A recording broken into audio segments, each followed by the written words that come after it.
Shalom keluarga damai, kita berjumpa kembali di dalam Sapaan Damai Sejahtera 28 Januari 2023. Mari saat ini sebelum kita merenungkan firman Tuhan, kita mempersiapkan diri kita berdoa. Tuhan Allah Bapa kami bersyukur jikalau hari ini kami sekali lagi boleh kembali membuka hati kami untuk merenungkan firman-Mu. Biarlah firman-Mu sungguh boleh menjadi penuntun di dalam kehidupan kami, yang membuat kami semakin memahami apa yang Tuhan ingin untuk kami lakukan di dalam kehidupan kami ya Tuhan.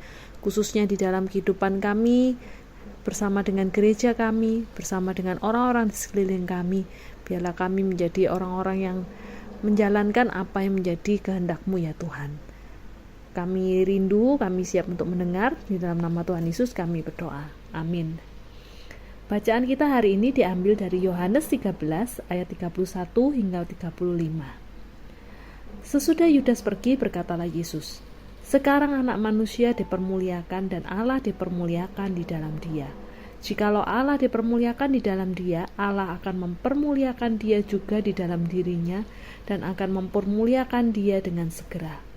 Hai anak-anakku, hanya seketika saja lagi aku ada bersama kamu. Kamu akan mencari aku, dan seperti yang telah kukatakan kepada orang-orang Yahudi, ke tempat aku pergi, tidak mungkin kamu datang. Demikian pula aku mengatakannya sekarang juga kepada kamu. Aku memberikan perintah baru kepada kamu, yaitu supaya kamu saling mengasihi. Sama seperti aku telah mengasihi kamu, demikian pula kamu harus saling mengasihi. Dengan demikian semua orang akan tahu bahwa kamu adalah murid-muridku, yaitu jikalau kamu saling mengasihi." Keluarga damai yang terkasih dalam Tuhan, bacaan kita pada hari ini merupakan sebuah perkataan Yesus yang tidak terpisahkan dari pesan-pesan Yesus kepada para murid sebelum dia pergi dari antara mereka. Yesus tahu dan dia mengajak para murid untuk menyadari bahwa tidak selamanya Yesus berada di dunia bersama dengan mereka. Suatu saat dia harus pergi, dan mereka tidak bisa pergi saat ini ke tempat kemana Yesus pergi. Namun kelak mereka pun menuju ke sana. Kemana Yesus pergi sampai para murid pun tidak mungkin atau tidak bisa ikut saat itu. Tampaknya Yesus berbicara tentang perjalanan berat yang akan ditempuhnya menuju kayu salib. Ya, perjalanan Via Dolorosa. Sebuah perjalanan menuju jalan salib yang pada akhirnya menuju untuk kemuliaan Allah. Keluarga damai, pada ayat-ayat sebelumnya dituliskan bahwa Yesus sudah mengetahui bahwa Yudas muridnya akan mengkhianatinya. Dan juga pada ayat-ayat sesudahnya dari bacaan kita, Yesus pun juga tahu bahwa murid-murid yang lain, terutama Simon Petrus, akan menyangkal dia. Namun apakah Yesus menyesali semuanya itu untuk menyalahkan mereka atau bahkan mengkambing hitamkan orang-orang dan situasi yang sepertinya tidak berpihak kepadanya? Tidak. Yesus meresponnya dengan dia berbicara tentang permuliaan yang akan datang. Permuliaan ini akan diwujudkan dalam kematiannya di kayu salib, yang kemudian diikuti dengan kebangkitannya. Yesus hendak mengatakan bahwa jalan salib yang harus ditempuhnya bukanlah akhir segala-galanya, sebab akan ada kebangkitan. Dan melalui peristiwa-peristiwa inilah Allah akan dimuliakan di dalam diri Kristus. Lalu apa yang mesti dilakukan oleh para murid atau para pengikut Yesus? Karena tidak lama lagi Yesus akan pergi menuju salib dan akhirnya menuju kepada kemuliaannya. Nah, disinilah Yesus hendak mempersiapkan mereka untuk menerima realitas itu dengan memberi perintah saling mengasihi. Yesus berbicara secara khusus pada mereka yang telah bersama-sama dengan dia selama pelayanannya dan meminta mereka untuk saling mengasihi. Tentu dimulai dengan lingkaran mereka sendiri, lingkaran dalam para pengikut Yesus, kemudian lingkaran yang lebih besar melampaui kelompok mereka tersebut. Sebenarnya tidak ada yang baru sama sekali dengan perintah untuk saling mengasihi. Bahkan sudah sejak zaman perjanjian lama, bangsa Israel diperintahkan oleh Allah untuk saling mengasihi. Bahkan hampir tidak ada orang yang tidak mengenal perintah ini. Bahkan orang-orang yang tidak begitu aktif di gereja pun mengetahui perintah ini. Jadi, apakah ini sesuatu yang baru seperti yang dituliskan di dalam bacaan kita di ayat ke-34?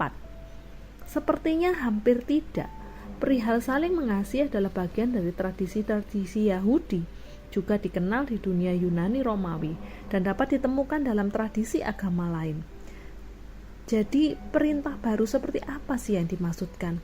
Atau apa yang membedakan perbuatan mengasihi di sini dengan hal mengasihi di tempat lain? Apa keunikannya sehingga pantas disebut sebagai perintah baru? Mengasihi mereka yang mengasihi kita dapat dilakukan oleh siapapun.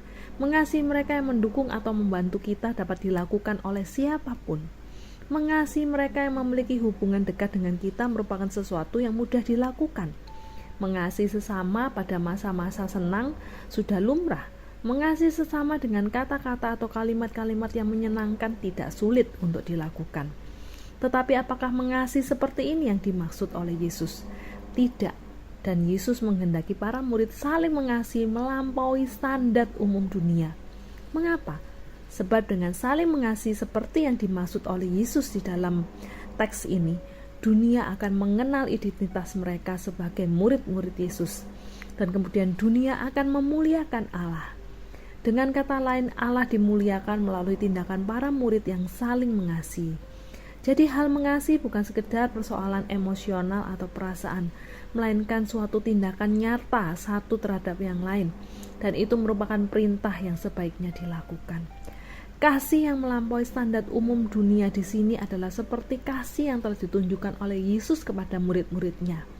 Yesus berkata, "Sama seperti aku telah mengasihi kamu, demikian pula kamu harus saling mengasihi." Jadi standar atau pola yang harus diikuti dalam hal mengasihi di sini adalah Yesus sendiri. Seperti apa Yesus mengasihi para murid? Di dalam Yohanes 13 ayat 13 hingga 15, Yesus memberikan teladan pelayanan yang penuh kerendahan hati, dan itu adalah kasih. Kalau kita juga membaca Yohanes 15 ayat 12 sampai 14, kita akan menemukan bahwa wujud puncak dari kasih Yesus adalah pengorbanannya untuk sahabat-sahabatnya. Yesus berkata, tidak ada kasih yang lebih besar daripada kasih seorang yang memberikan nyawanya untuk sahabat-sahabatnya. Bahkan kasih yang telah dinyatakan oleh Yesus berlaku untuk mereka yang telah mengkhianati ataupun menyangkal Dia. Yesus tetap mengasihi bahkan ketika Dia dikhianati sekalipun. Jadi saling mengasihi sebagaimana pola atau teladan Yesus adalah saling melayani dalam kerendahan hati dan rela berkorban satu terhadap yang lain, termasuk pada orang-orang yang menurut ukuran dunia tidak pantas kita kasih. Inti dari mengasihi adalah pemberian atau penyerahan diri sepenuhnya untuk saling melayani dan berkorban, dan itulah perintah baru untuk saling mengasihi di sini.